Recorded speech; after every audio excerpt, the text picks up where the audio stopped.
Hello friends, welcome back to my channel. दोस्तों, आज की इस वीडियो में मैं आपको बताने वाला हूं एमएस वर्ड में आप टेबल को कैसे स्प्लिट कर सकते हैं।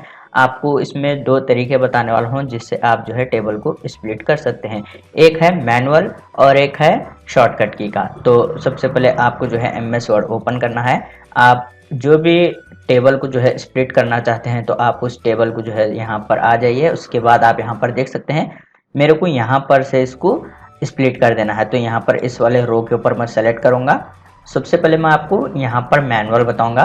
तो आप यहाँ पर इस पर क्लिक करने के बाद लेआउट के ऊपर क्लिक कीजिए। उसके बाद आप यहाँ पर देख सकते हैं स्प्लिट टेबल, इस वाले ऑप्शन पर आप क्लिक कीजिए। सिंपल आप यहाँ पर देख सकते हैं इस तरीके से टेबल जो है यहाँ पर स्प्लिट हो गया है। तो अभी इसको मैं अंडू कर लेता हूँ।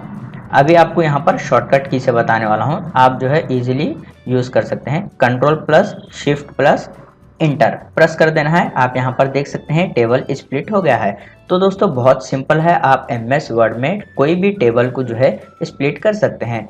उम्मीद है आपको ये वीडियो पसंद आ गया हो तो प्लीज़ लाइक कर देना और इसी तरह के वीडियोस देखने के लिए चैनल को सब्सक्राइब कीजिए।